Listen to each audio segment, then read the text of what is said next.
The car died with a final hiccup, a metallic groan that faded along with the air conditioning. The silence that followed was thick, heavy, broken only by the frantic thumping of Sarah's own heart. She was 8 months pregnant, late for her prenatal checkup, and now stranded in the middle of the street, at the busiest intersection downtown, with the gear shift locked and the dashboard lights dead. Her enormous belly pressed against the steering wheel, the baby kicking hard, as if protesting the sudden paralysis. She tried turning the key again. Nothing, just a dry, impotent click. With a sigh that came from the depths of exhaustion, she grabbed her phone, dialed her husband's number, Mike. The call rang and went to voicemail. "Mike, honey, the car broke down. I think it's the battery. I'm on Main Street, right in front of that glass-fronted hotel. Can you come help me?" She hung up, her hands shaking. Her back throbbed with a dull, constant ache. Before she could try again, a text from him popped up. "In an important meeting. Can't leave now. Call the insurance, that's what we pay for. Update me later." The air escaped Sarah's lungs. She closed her eyes for a second, feeling the loneliness of the situation tighten around her throat. She obeyed, called the insurance company, explained the situation with a voice that tried to sound steady. They were polite, efficient, said the tow truck would arrive in up to 40 minutes. She knew what that meant in the city's chaotic traffic. An eternity. She climbed out of the car with difficulty, the weight of her belly throwing off her center of gravity. The concrete sidewalk was scorching. She leaned carefully against the hot side of the vehicle, sliding down until she sat on the curb, her aching legs stretched out in front. The afternoon sun beat down on her face. She pulled a handkerchief from her purse and wiped the back of her neck, where sweat was starting to trickle. People passed by, some glancing with pity, most ignoring. Just another pregnant woman abandoned to her fate in the city heat. She just wanted to be home, lying on the couch with her swollen feet elevated. The doctor's appointment was now a lesser worry compared to this exhausting mishap. That's when the soft whir of the hotel's revolving door beside her caught her attention. A mechanical, discreet noise, but it sounded loud in the forced quiet of her wait. She turned her head, her gaze empty without expectation, and froze. Mike emerged through the glass portal, a relaxed and satisfied smile on his face.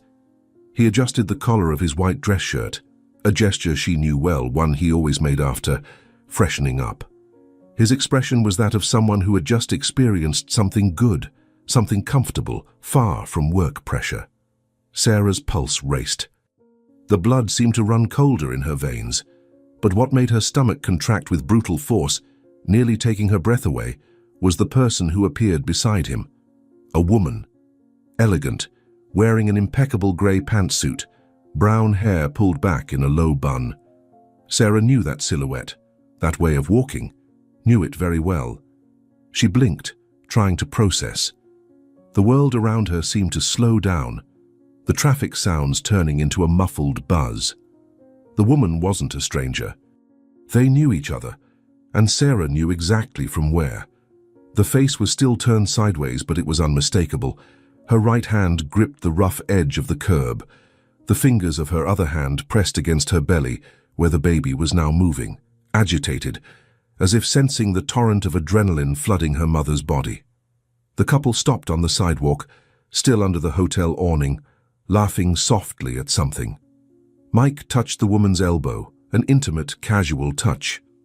It was at that moment that the woman turned, her full face toward the street, her gaze sweeping over Mike and, by catastrophic chance, meeting Sarah's. Sarah's eyes narrowed. The blood that had seemed icy now burned in her face. She didn't scream, didn't cry. Her lips curved into a smile. Cold, controlled, lethal. The hand that had trembled with fatigue was now firmly closed around her phone. She already knew exactly what to do. With a fluid, calculated motion, she raised the phone. The screen was clean, reflective. Her breathing, by some miracle, had steadied. The shake in her hands was gone, replaced by a steel firmness. She turned on the camera, framed her own face, the tiredness under her eyes, the strands of hair stuck to her forehead by humidity, the skin marked by pregnancy, and then adjusted the angle. In the background, perfectly clear through the lens, Mike and Victoria, the mother-in-law of her own daughter, still shared that intimate closeness, unsuspecting, smiles still fresh on their lips. The digital shutter made a silent click. The sound was muffled by the city noise, but to her it rang like thunder. Without hesitation, her fingers danced across the screen. Opened the family group chat in the Messenger app. That noisy group, full of memes, dinner photos, and plans for the future. The future that had just been imploded. Selected the photo. Her own image, pregnant and helpless on the sidewalk, and behind, the portrait of betrayal in its rawest form. Him, in a white shirt, relaxed. Her, in a pantsuit, the mother of her daughter's boyfriend. Typing the caption was the easiest part. The words emerged with cutting clarity. "Look who I found here all cozy, by chance." Her finger hovered over send for a fraction of a second. One last deep breath, filling her lungs with hot air. She pressed the screen. The explosion was immediate and digital. First, a 3-second silence. Then, her phone started vibrating and beeping non-stop, convulsively, a swarm of notifications threatening to crash the device. It was her daughter, Jessica, who started the frenzy.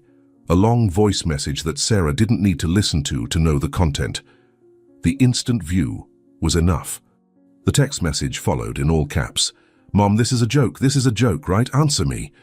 Next, Jessica's boyfriend, Alex, son of Victoria, jumped into the group. His messages were sharp, full of exclamation points. "Mom, what are you doing? What does this mean? Call me now, someone explain this, the real mother-in-law, Mrs. Thompson, Mike's mother, a normally reserved woman, sent a string of question marks and a fragmented phrase. My God, I can't believe Mike, for the love of God, Victoria, how could you?" Sarah's aunt, Betty, came in like a spinning machine gun. Quick, successive messages, no punctuation. "Sarah, my angels, where are you? Mike, you scoundrel. Victoria, you're a snake in human clothing.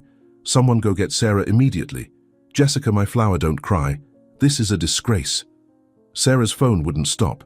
It was a beacon of chaos, illuminating her impassive face on the sidewalk. She held it firmly, watching the notifications pile up, each vibration a small hammer blow to the coffin of her marriage. Across the street, Mike's phone started ringing too. A professional tone, insistent. He pulled the device from his pocket with an annoyed expression, still facing Victoria. When his gaze met the screen, his face changed. The color drained from it in the blink of an eye, leaving a grayish pallor. His lips parted. His fingers trembled, holding the phone. He looked at Victoria, whose amusement had turned to confusion, and then slowly, as if moving against an overwhelming gravitational force, his head turned toward the opposite sidewalk. His eyes met Sarah's. She held his gaze, the phone still in her hand, the sent image glowing on the screen like a macabre trophy. There was no anger in her expression, just a deep, icy knowledge, the realization. Mike paled even more. It looked like his legs might give way.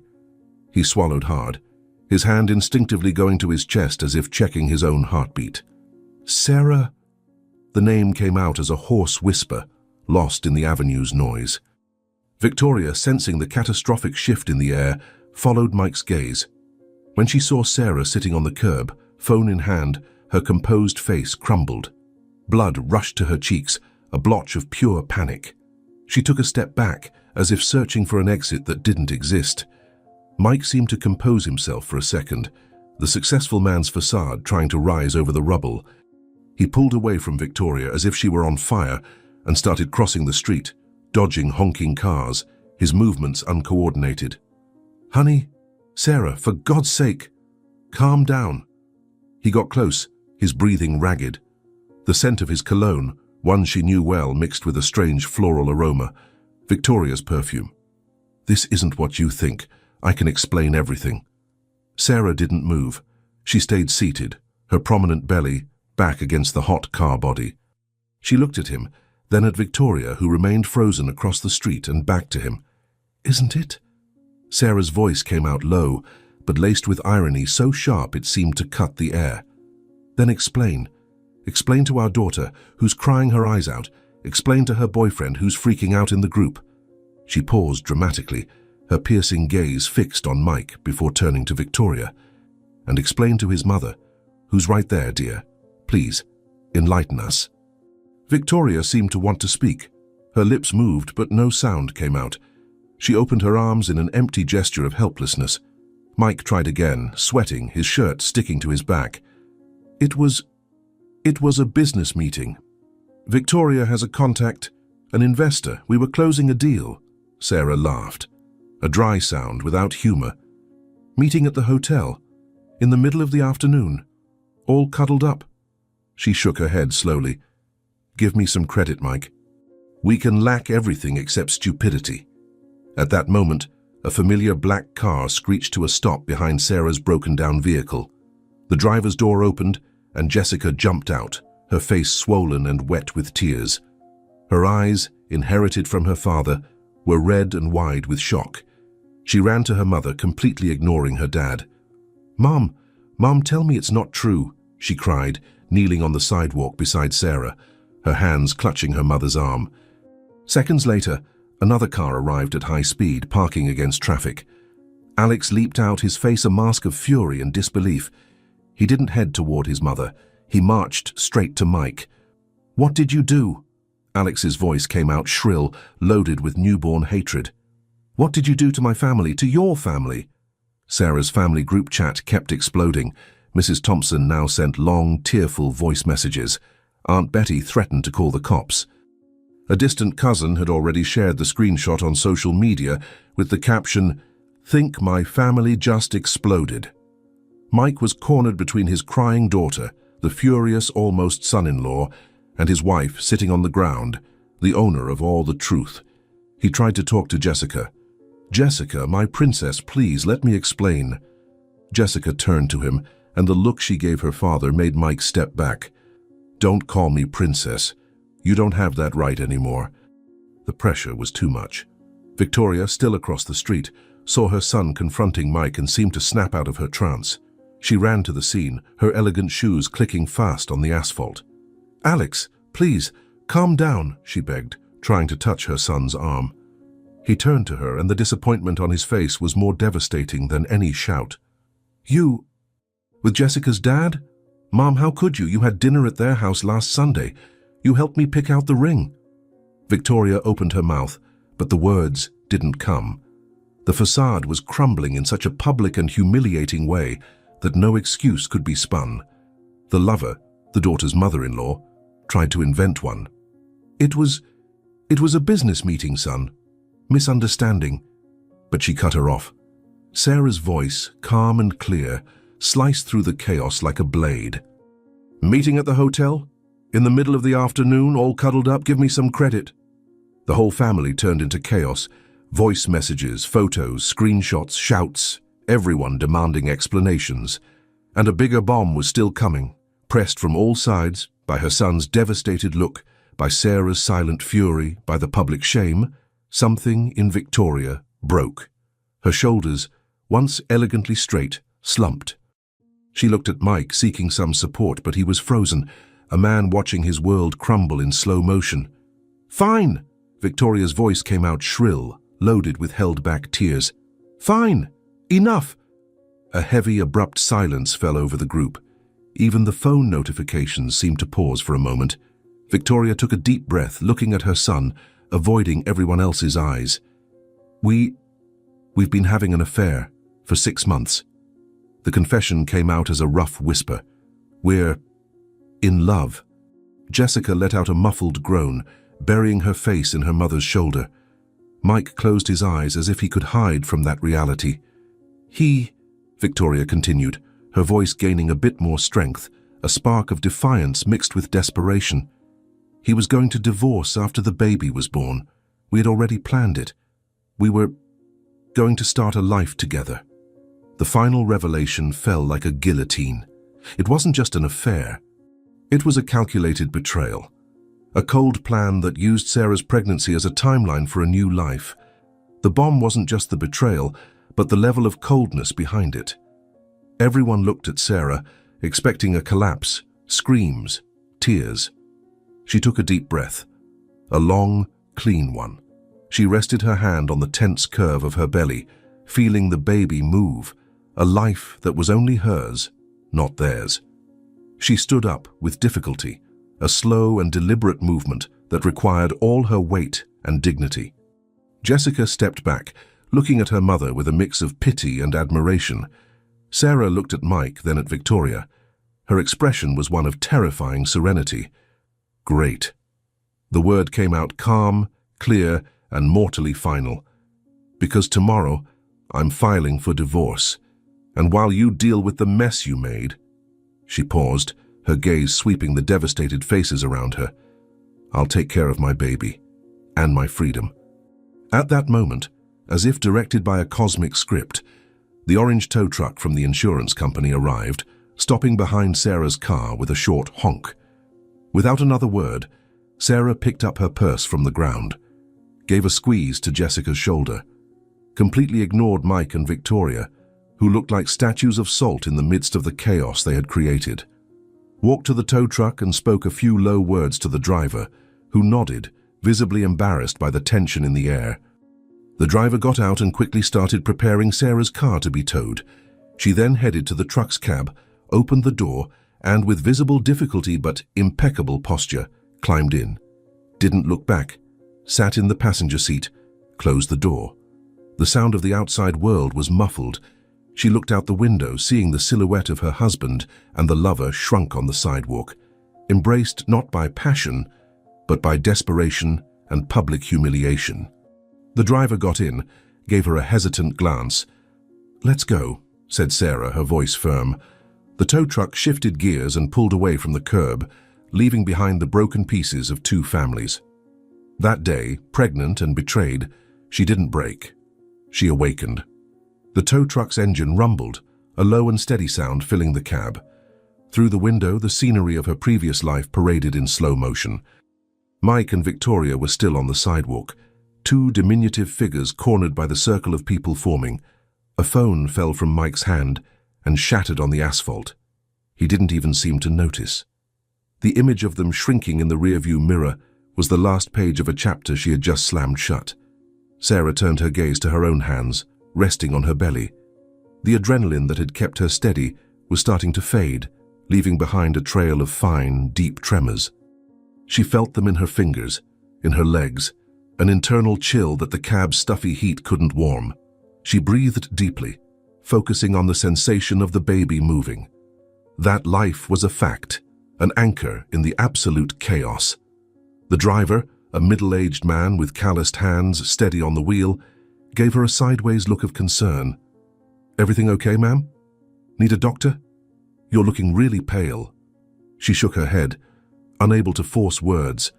Her voice had retreated to some deep place inside her. She clenched her jaws to stop them from trembling and nodded. Another brief gesture. Her eyes remained dry, burning with desert-like dryness. The phone in her lap kept vibrating, an insistent, mad buzz against her thigh. She didn't look. She knew it was the world collapsing in the family group, the tentacles of the scandal trying to reach her inside that metal bubble. "Where are we taking the car?" the driver asked, his voice cautious. Sarah swallowed hard. Her own voice sounded strange to her when it finally came out. "To my house, please." She gave him the address. The house. Her house. The word had a new taste, a taste of territory that needed to be claimed and defended. The trip was a blur. She didn't see the buildings, the traffic lights, the people. She saw Mike's relaxed smile coming out of the hotel. She saw Victoria's face, the mother of her daughter's boyfriend, the woman who had asked her the previous Sunday if she needed help setting up the baby's room. The anger hadn't arrived yet. There was only a vacuum, a vast and icy space where a family structure had once existed. And in the center of that vacuum, a solid and cold core of decision. The tow truck stopped in front of the house. The house she and Mike had bought 5 years earlier, when Jessica entered her teens and they thought they needed more space for the future. The future. "Need help getting inside, ma'am?" The man seemed genuinely uncomfortable, not knowing how to handle this pregnant, motionless and silent woman. "I'm fine, thank you." She climbed down from the cab, her legs heavy as lead. The car keys were with the tow truck, but she had the house ones. The door opened with a familiar click. The interior air smelled of cleanliness and emptiness. Mike wouldn't be home today, maybe never again. She closed the door behind her and leaned against it, eyes closed. The house's silence was oppressive. Then, the phone vibrated again. It was Jessica. The call this time, not a message. Sarah answered. "Mom?" Jessica's voice was a thread, a hoarse breath of pain. Alex, broke up with me. Said his family is a bad joke, that he wants nothing to do with people like us." Her daughter's pain pierced Sarah's ice shield like a hot knife. A wave of nausea rose in her throat. She slid down the door until she sat on the hallway floor, her back burning. "Jessica, my girl, how could he do this, Mom? How could Dad? And Victoria? I liked her. She was cool." The crying became uncontrollable. Sarah pressed the phone to her ear, as if she could hug her daughter through the line. I know, love. Listen to me. It's not your fault, not ours. It's theirs, only theirs. You didn't lose Alex. He lost someone like you, and Danatano, Dad." Her voice faltered. She breathed deeply. "Your dad made a choice, and now we're going to make ours. Where are you? I want to come to your house." "I'm home. Come. This is your house, Jessica. It always will be." She hung up. The strength that had kept her upright was draining fast. She dragged herself to the living room couch and collapsed. The phone, now silent, was full of notifications. She saw the family lawyer's name on the screen. Probably Mike trying to control the damage. Ignored it. Instead, she opened the messaging app. The family group was in a frenzy of over 500 messages. She saw screenshots of her photo being shared in other groups. She saw Aunt Betty threatening to sue Victoria for moral damages to the family. She saw Mrs. Thompson begging someone to tell her it was a nightmare. It was the media circus of her own life, and she, sitting in the center of the arena, was no longer the main actress. She was a spectator. A new message appeared, this time private. From Mike. "Sarah, we need to talk." This got out of control. She spilled everything under pressure. "It wasn't exactly like that. I need to explain. Call me, please." His words were lukewarm, weak, the desperate attempt of a drowning man. She read and didn't reply. Explain? What was there to explain? The photo was the explanation. Victoria's confession was the explanation. Her daughter's crying was the explanation. Night fell over the city and the silent house. Jessica arrived, eyes swollen, and threw herself into her mother's arms on the couch. They cried together, not for the loss of Mike, but for the loss of normalcy, trust, the image they had of their own family. As Jessica fell asleep, exhausted in her mother's lap, Sarah picked up her phone and, with a calm that seemed surreal to her, searched for the name of the best divorce lawyer in the city. Not the one from Mike's firm. Another, known for being ruthless. Sent him a brief email. Need an urgent consultation. Subject: divorce with asset complexity and custody of unborn minor. My situation is as follows. She described the facts clinically, dryly.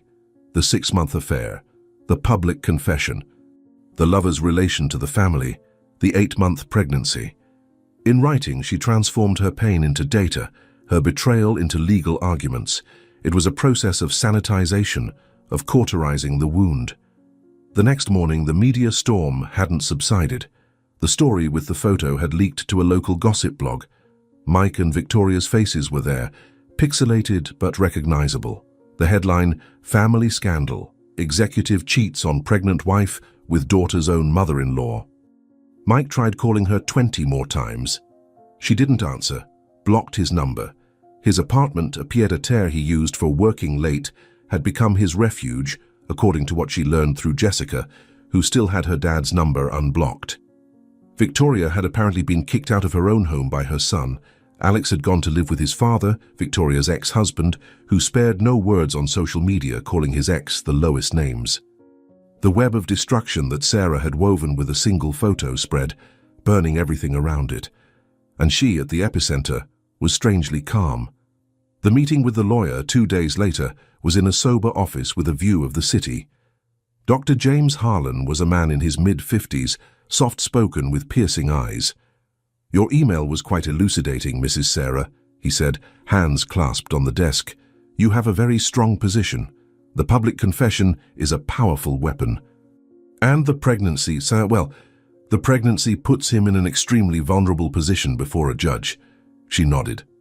I don't just want the divorce. I want full custody of my son. I want the house. I want alimony that reflects the lifestyle Mike provided me and that he deliberately destroyed.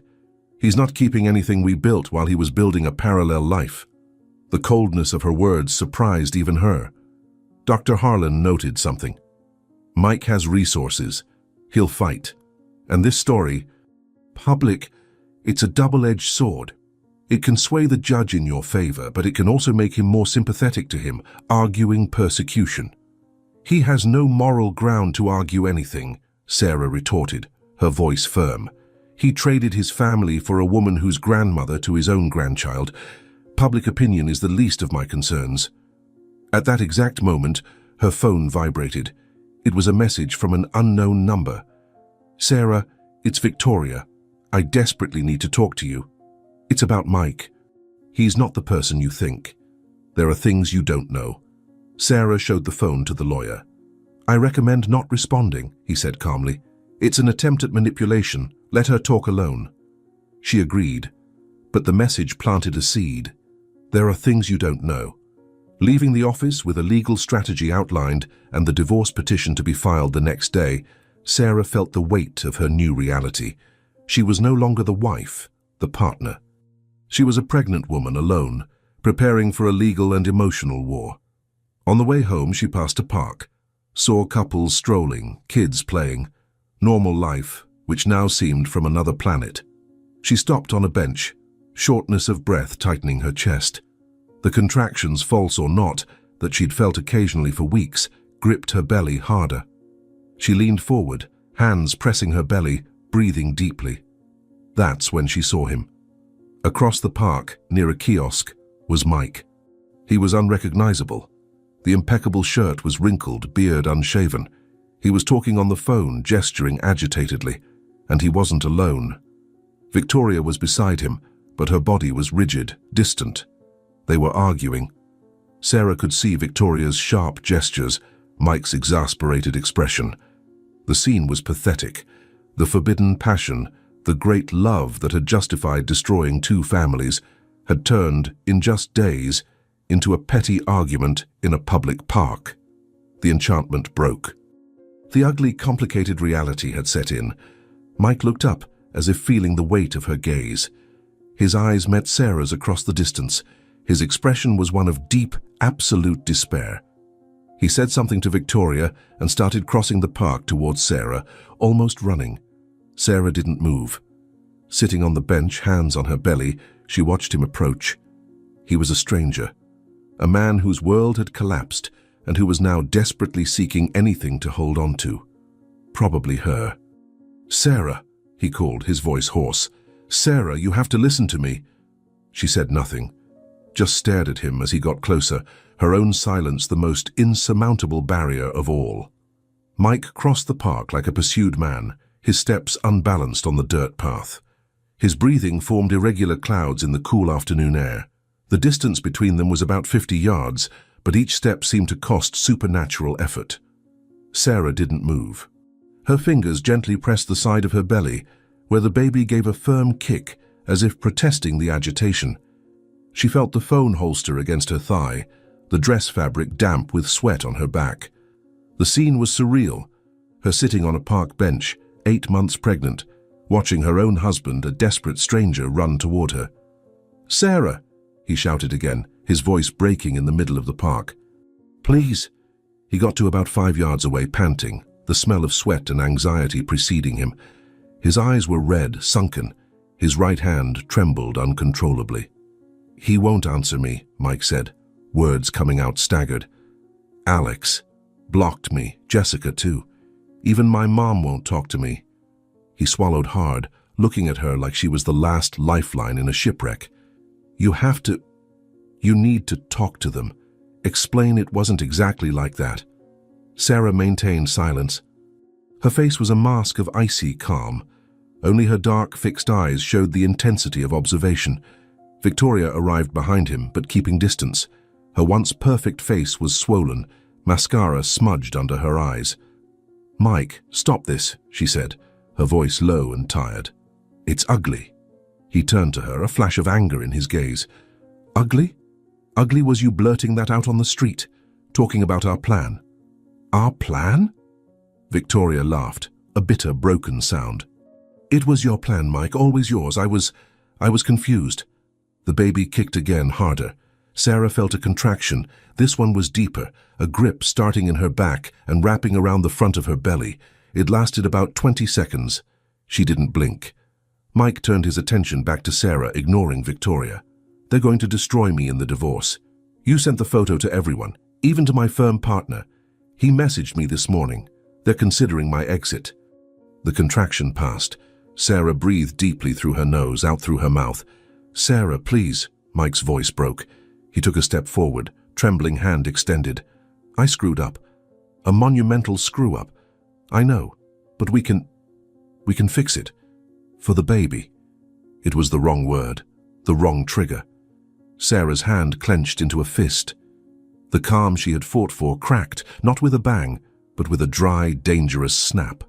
"Fix it?" Her voice came out low but loaded with acid that made Mike recoil. "You think this," she pointed to her own belly, "is a broken piece of furniture? You and your daughter's boyfriend's mother make a plan to trade me in like an outdated model, and now you talk about fixing. Honey, it wasn't—" "Stop calling me honey." The phrase was a bullseye shot. "The only fixing happening is me cutting you out of my life like the tumor you are." Victoria tried to intervene, her voice a mix of shame and desperation. "Sarah, I know you won't believe it, but he fooled me too. Said your marriage was a sham, that you were only with him for the money." Sarah shifted her gaze from Mike to Victoria, and the contempt in her eyes made the woman blush. "And you believed it?" Sarah asked, her voice icy. "Believed that a woman who gave up her own career to help raise his daughter, who planned every detail of this pregnancy, who was 8 months carrying his child, was only in it for the money? Or did you just want to believe because it was more convenient?" Victoria opened her mouth, but no sound came out. The fragile defense crumbled. Another contraction. Stronger. Longer. This time Sarah couldn't fully hide it. She leaned forward, one hand pressing the base of her back. Her fingers whitened from gripping the bench. Mike noticed. "Sarah, you okay?" She didn't answer. Breathed. 1, 2, 3. The contractions started to ease. 10, 11, 12. Relieved. "Is it the baby?" His voice had a tone of genuine panic. "Is it time?" The question hung in the air. Time. Time for what? The birth, the final judgment, everything. That's when Sarah's phone rang. The ringtone was the one she'd set for the maternity ward. She answered, keeping her eyes fixed on Mike. "Mrs. Sarah, this is Nurse Lisa from the clinic. We're seeing the data from your remote fetal monitor, detecting a pattern of regular contractions. Are you feeling them?" Sarah looked at Mike, then Victoria, 2 ruined lives standing before her. "Yes," she said, her voice strangely calm. "Every 5 minutes or so." "Great. Can you head to the maternity ward? Your file is here. Dr. Reynolds has been notified. I'll be there in 20 minutes. She hung up. The park seemed to go silent. Even the birds stopped singing. Mike and Victoria stared at her, comprehension slowly dawning. Is it the baby?" Mike asked again, his voice a whisper. Sarah stood from the bench. The movement was slow, deliberate, full of sacred weight. The pain in her back was a constant presence now, a familiar companion. "Yes," she said, looking directly at him. "It's the baby. My baby." She started walking toward the park exit, toward the parking lot where she'd left the new car she'd bought 3 days earlier, with money withdrawn from the joint account on the lawyer's advice. Mike took a step to follow her. "I'm coming with you. It's my kid too." Sarah stopped, turned slowly. Her face was a landscape of irrevocable decisions. "Dr. James Harlan, my lawyer, will contact yours, discuss visitation terms." "Until then," she paused, ensuring every word was understood, "you don't set foot in the same room as me or my son." "You can't do this!" Mike's voice was a shout now, full of desperation and disbelief. "It's already done," she replied simply. And then she turned her back and kept walking. Didn't look back, didn't hear the pleas turning to anger, nor the sound of Victoria's collapse on the park bench. She walked, contraction after contraction, toward her car, toward the hospital, toward her son, toward the rest of her life. The pain was real, sharp, rhythmic, but it was a clean pain. A pain with purpose. Different from the treacherous pain of betrayal, this pain would lead her somewhere that was only hers. Arriving at the car, she rested her forehead on the steering wheel for a moment, breathing deeply as another contraction hit her. Stronger, closer.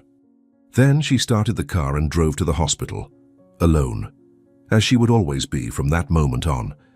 And for the first time since the car broke down in front of that hotel, that thought didn't scare her. It strengthened her. The car felt like a bubble of distorted reality. Each contraction was a tide of molten iron enveloping her body, starting in her back and tightening in a band over the stretched skin of her belly. Sarah kept her hands firm on the wheel, knuckles white. The panting breath, learned in birthing classes, was the only sound inside the vehicle besides the soft engine hum. She wasn't crying, wasn't screaming. She focused on breaking the drive into manageable segments. To the next traffic light, to the next turn, to the next breath. The phone on the passenger seat vibrated. Mike. Then an unknown number, probably Victoria. Then Mike's mother. She ignored. The outside world, with its dramas and demands, had ceased to exist. There was only the road, the pain and the destination.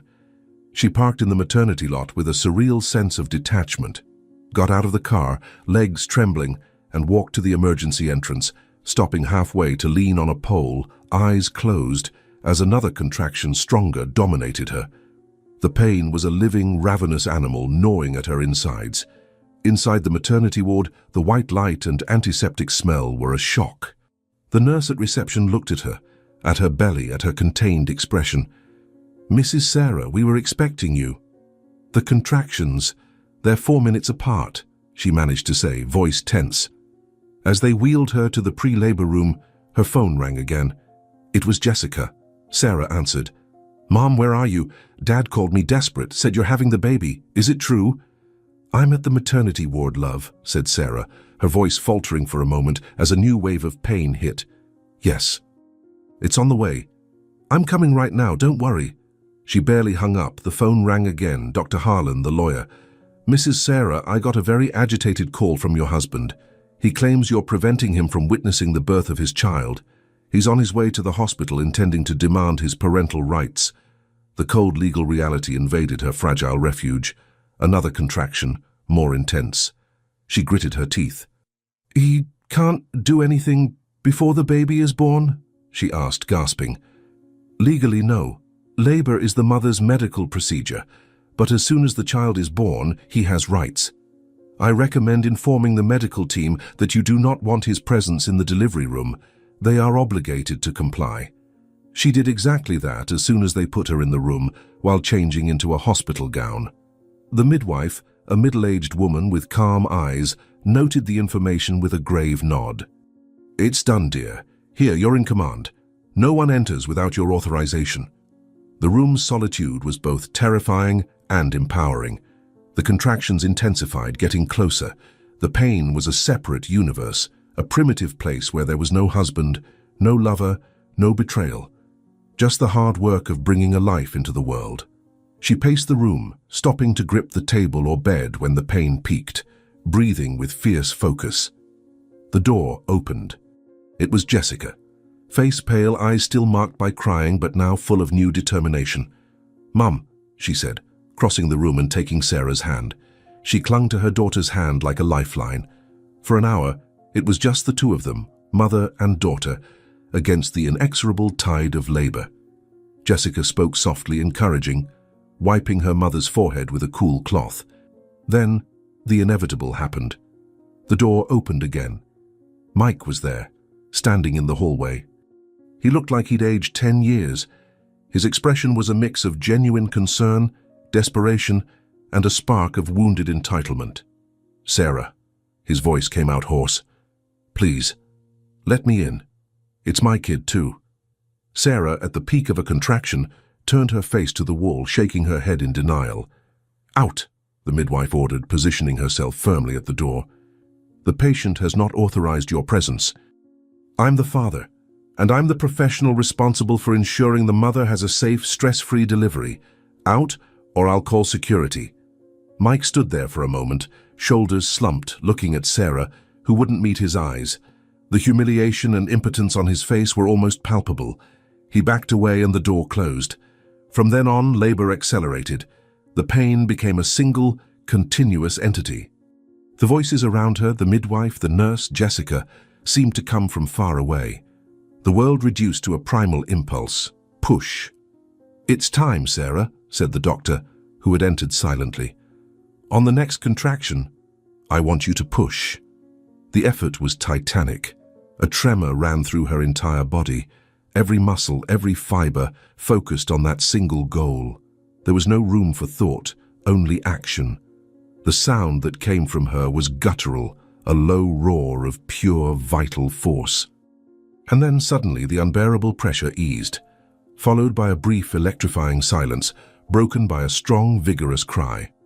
"It's a boy, Sarah," said the doctor, lifting the baby, red and wrinkled, still connected to her by the cord. He placed the newborn on her chest. His warmth was overwhelming, the weight, tiny and perfect. She looked at that swollen face, the clenched little hands, and a wave of love so brutal and absolute that it hurt, swept away all the pain, all the fatigue, all the betrayal. The tears finally came. Silent, hot, washing not the pain, but the soul. It was in that moment of absolute purity, with her son on her chest and her daughter by her side, that the room door burst open violently. It wasn't Mike. It was Victoria. Her face was disfigured by fury and desperation.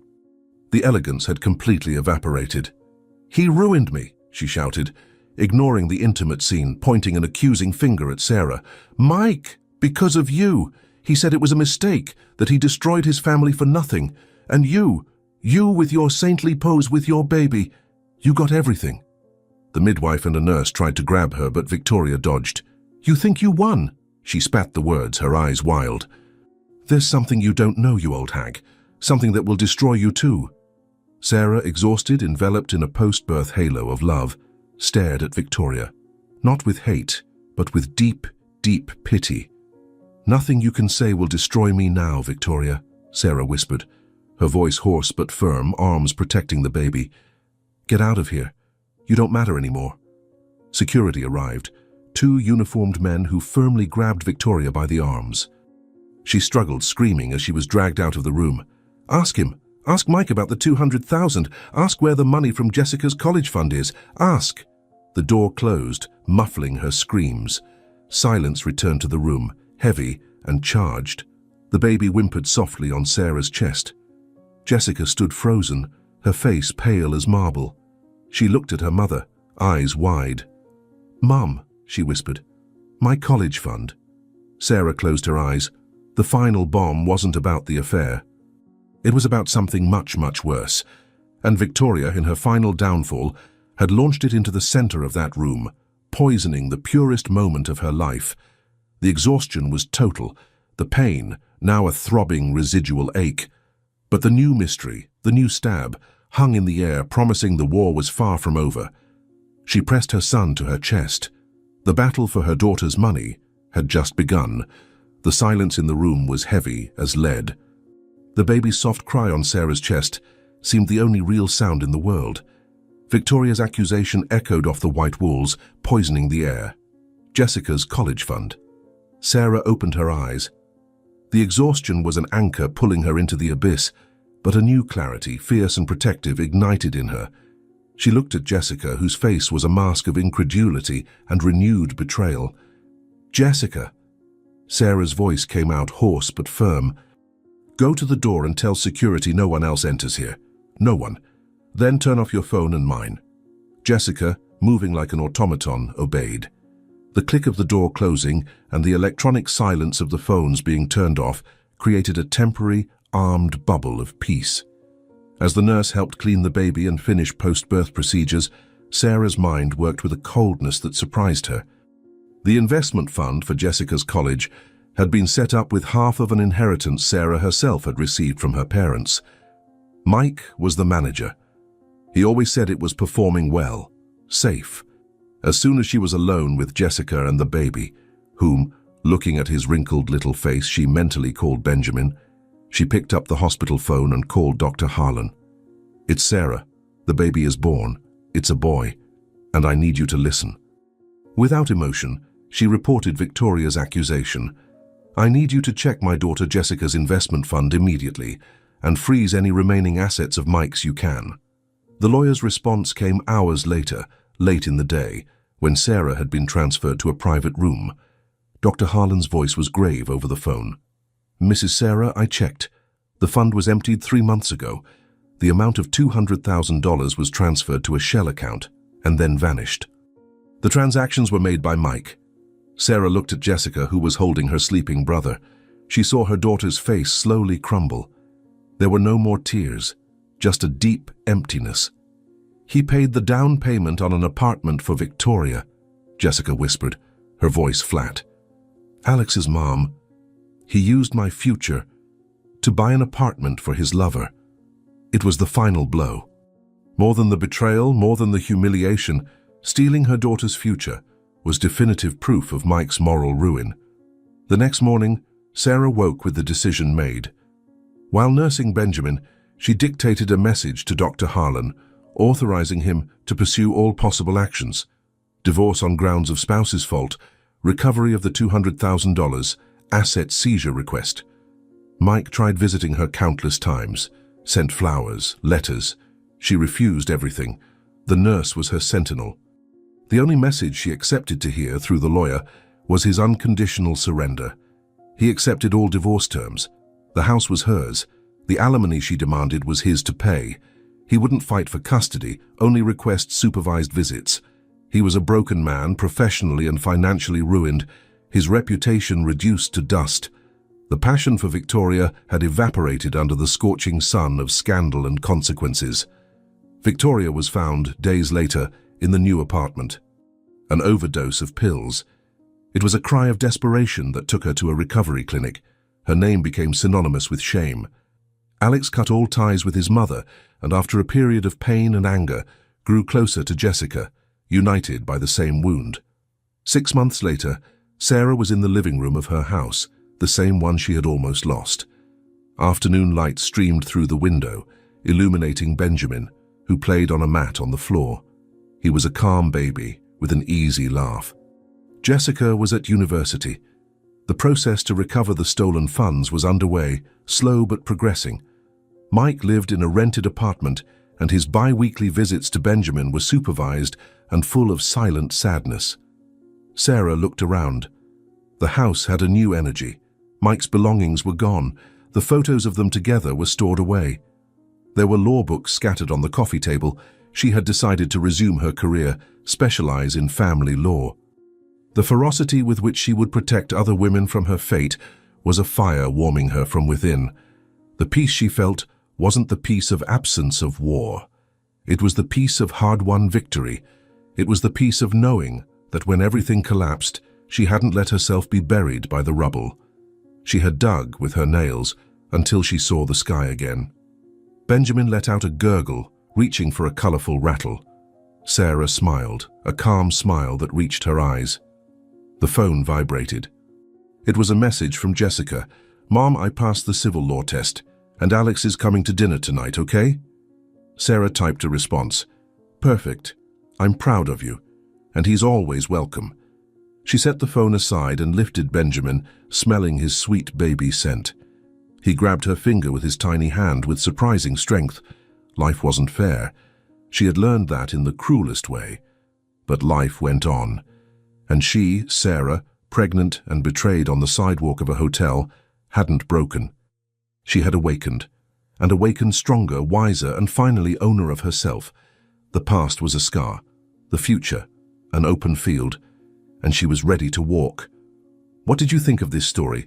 From 0 to 10, what rating would you give it? Subscribe to the channel, and click on the bell to receive all our stories, and take the opportunity to watch another amazing story by clicking on the screen. Thank you, and see you next time. Luke Carter, a 38-year-old architect, was the kind of man who found comfort in precision. Known for his innovative designs and meticulous attention to detail, his work had earned him accolades and respect in his field. But while his career soared, his personal life remained strictly compartmentalized, untouched by the chaos of emotions and relationships. Luke's office, perched high in a downtown skyscraper, was a reflection of his personality, sleek, modern, and devoid of clutter. As he reviewed blueprints for his latest project, the intercom buzzed, breaking his concentration. "Mr. Carter," Kelly, his assistant, said hesitantly, "there's someone here to see you. She doesn't have an appointment, but she insists it's urgent." Luke frowned, annoyed by the interruption. "You know my policy on unannounced visitors, Kelly." "I do, sir," she replied, her tone uneasy. "But she says her name is Julia Reyes, and it's personal." The name struck a faint chord in Luke's memory, but he couldn't place it. After a pause, he relented. "Fine. Give me 5 minutes, then send her in." Luke returned to his blueprints, brushing off the intrusion as a temporary inconvenience. Little did he know, his life was about to be upended in ways he could never have predicted. When the office door opened, Luke didn't look up immediately. Maintaining control in unexpected situations was second nature to him, and he had no intention of giving this Julia Reyes the upper hand. "Mr. Carter," a woman's voice said, steady but tinged with tension, "thank you for seeing me." Luke finally raised his eyes and froze. Julia Reyes stood before him, looking both familiar and unfamiliar. Her dark hair was shorter than he remembered, her face sharper, more serious. But there was no mistaking her. 7 years ago, their paths had crossed briefly, fleetingly, during a conference in Chicago. "Julia," he said neutrally, leaning back in his chair, "this is unexpected." "I wouldn't be here if it wasn't absolutely necessary," she replied, still standing, her hands clasped tightly in front of her. "Then you'd better tell me why you're here." Julia hesitated, then took a deep breath. "That night we spent together in Chicago, I got pregnant." The words hit Luke like a blow, though he kept his face impassive. "I see," he said carefully, though his mind raced. Julia's voice cracked slightly as she continued. "I have a daughter. Her name is Luna, and she's 6 years old. And I need your help." Luke's grip on the edge of his desk tightened. "Help with what, exactly?" "I need you to take her," Julia said, her composure slipping. "I've lost everything, my job, my savings, my home. I can barely provide for myself, let alone for her." Luke stared at her, his mind calculating scenarios, implications, outcomes. But beneath the logical noise, a faint, unfamiliar feeling began to stir. Luke Carter prided himself on his ability to stay grounded, no matter how chaotic the situation. But as Julia handed him a folder containing documents, including a birth certificate with his name listed under father, that calm exterior began to crack. "I have everything ready for a DNA test," Julia said, her voice steady but layered with urgency. "You can choose the lab, the doctor, anything to put your mind at ease." Luke nodded curtly. "I'll handle it." Though he kept his tone neutral, doubt gnawed at him. He needed more than her words. He needed proof, the kind that couldn't be refuted. The next morning, Luke arranged for the test at a clinic of his choosing, keeping Julia informed. He told himself it was just another problem to solve, but the wait for results proved excruciating. Days passed, and Luke found himself replaying fragments of that night in Chicago. Could it be true? The results arrived on a Thursday morning. Luke stared at the email, his heart pounding in a way he hadn't felt in years. 99.99% probability of paternity. The conclusion was inescapable. Luna was his daughter. Later that evening, Julia brought Luna to his penthouse. When the elevator doors opened, Luke found himself face to face with a little girl who looked unnervingly familiar. Luna stood holding Julia's hand, her dark curls framing a curious face that mirrored his own in more ways than he cared to admit. "Hi," Luna said softly, her voice steady despite her shyness. "Hi, Luna," Luke replied, his voice gentler than he expected. He hesitated. "I'm Luke." "You're my dad," Luna stated, more as a fact than a question. Luke glanced at Julia, who nodded slightly, her eyes filled with cautious hope. "Come in," he said, stepping aside. Inside, Luna's wide eyes wandered over the minimalist furniture and towering windows. "Your house is really big," she said. "Thank you," Luke said awkwardly. "Would you like something to drink? I have juice." "Apple juice?" she asked, perking up. "Yes, apple juice." He went to the kitchen, giving himself a moment to breathe. When he returned with a juice box, Luna smiled brightly. "Thank you, Dad," she said, the word catching him off guard. Luke's throat tightened, an unfamiliar warmth spreading through him. For the first time, he realized this wasn't just about logistics or DNA. It was about a little girl who had no idea how much she was about to change his life. The following week was unlike anything Luke Carter had ever experienced. Julia, desperate for stability, asked him to take care of Luna temporarily while she looked for a new job and a permanent home. "I'll only need a week," she promised, "just until I get back on my feet." Luke hesitated. He was a man who thrived on control, on knowing the outcome of every decision. Taking care of a 6-year-old was entirely uncharted territory. But when he looked at Luna, wide-eyed and hopeful, he couldn't say no. "Fine," he said finally. 1 week. The first morning was a disaster. Luke had no idea how to pack a school lunch or braid hair. Luna's questions came rapid fire. "Where's my backpack? Do I need my library book? Can we have pancakes for breakfast?"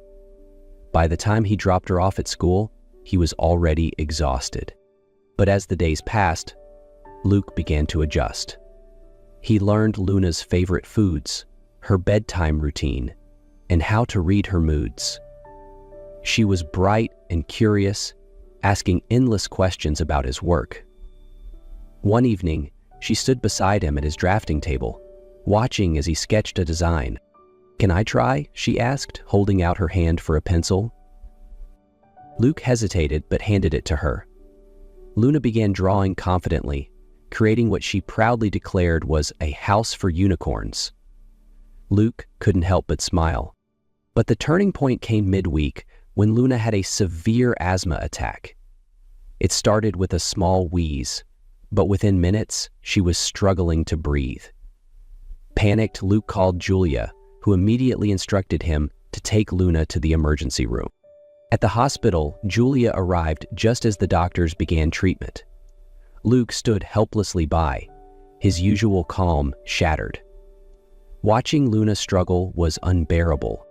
"She'll be okay," Julia reassured him, though her own hands trembled.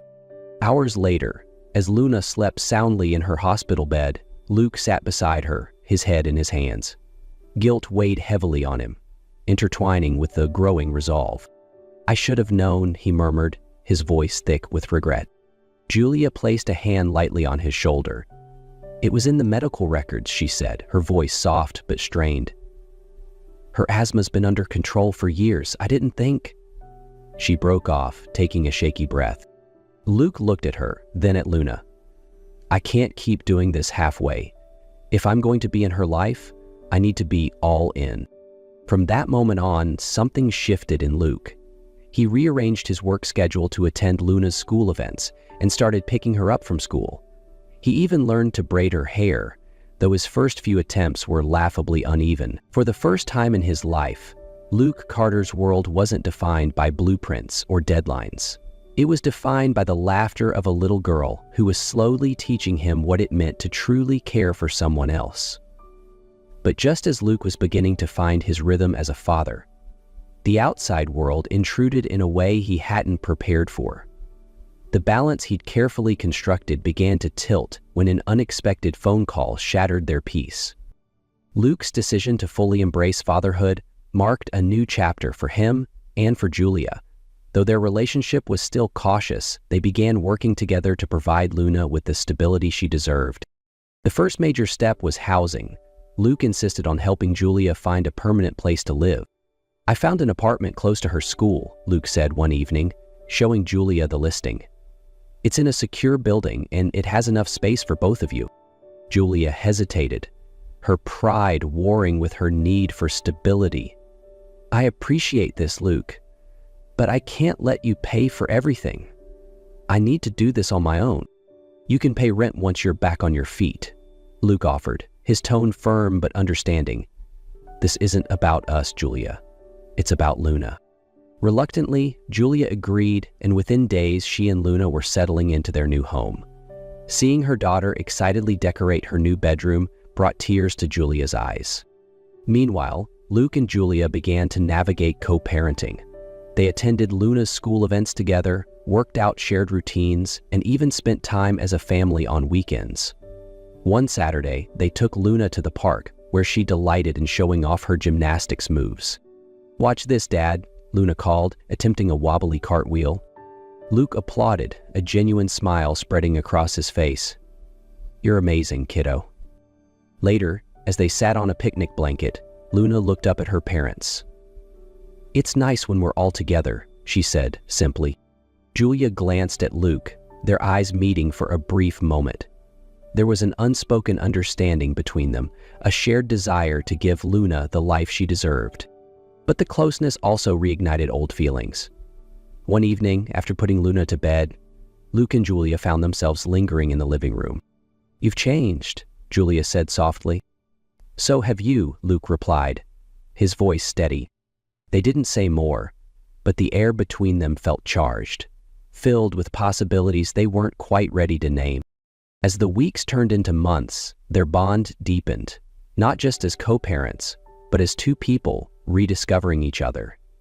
Slowly, tentatively, they began to wonder if this unexpected journey could lead to more than just rebuilding their family. Just as Luke was settling into his new life as a father, an unexpected challenge threatened to unravel everything. Early one morning, Julia called Luke, her voice tense. "Have you seen the news?" "No," Luke replied, frowning as he opened his laptop. The headline hit him like a punch. "Renowned architect's hidden family, Luke Carter's secret daughter and former flame revealed." The article was filled with photos of him, Julia, and Luna at the park, accompanied by invasive speculation about their relationship and how it might affect Luke's career. By the time he arrived at his office, the fallout had already begun. His partners and clients were calling non-stop, questioning his judgment. During a tense meeting, one partner confronted him. "Luke, this is damaging our reputation. Investors are worried. You need to address this." Luke's jaw tightened. "I'll handle the media, but my daughter and her privacy are off limits. Do you understand me?" That evening, Luke found Julia pacing in her living room. Luna was in her room, thankfully unaware of the chaos outside.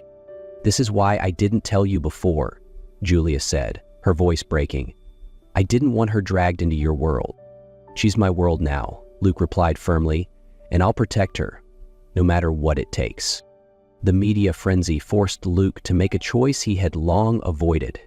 After days of reflection and heated meetings, he called his partners together.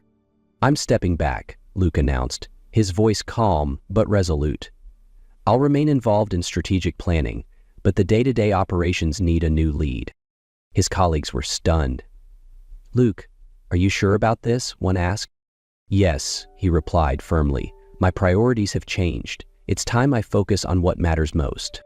With the transition in motion, Luke turned his attention back to Julia and Luna. On the evening of Luna's school play, he and Julia sat side by side in the front row, their hands brushing as they clapped for Luna's performance. "You're smiling," Julia teased softly. "It's hard not to," Luke admitted, watching Luna beam on stage. After the play, as Luna ran off to celebrate with her friends, Luke led Julia to a quieter corner of the auditorium. "Julia," Luke said, his voice low but unwavering as he took her hands. "I've spent my entire career creating spaces that people call home. But the truth is, I didn't know what home really meant until now. You and Luna have shown me something I never thought I needed." You've changed everything." Tears glistened in Julia's eyes as Luke dropped to one knee. "Will you marry me?" he asked, his voice steady but filled with emotion. Julia laughed through her tears. "Yes," she said, pulling him up into an embrace. Their wedding was small, intimate, and perfect. Luna proudly stood as their flower girl, scattering petals with dramatic flair. As Luke and Julia exchanged vows, they promised not only to love each other, but also to create a home filled with warmth, trust, and laughter for Luna. In the end, Luke realized his greatest achievement wasn't the career he had built, it was the family he had found. As he stood with Julia and Luna, surrounded by love and laughter, he knew this was only the beginning of their story, a story of second chances, growth, and the power of connection. If this heartfelt journey moved you as much as it moved us, don't forget to subscribe to our channel. We bring you more stories like this, filled with emotion, inspiration, and the beauty of life's unexpected turns. Hit the subscribe button and turn on notifications to never miss an update. Share your thoughts in the comments below. What part of Luke's story resonated with you the most? Thank you for watching, and we'll see you in the next story.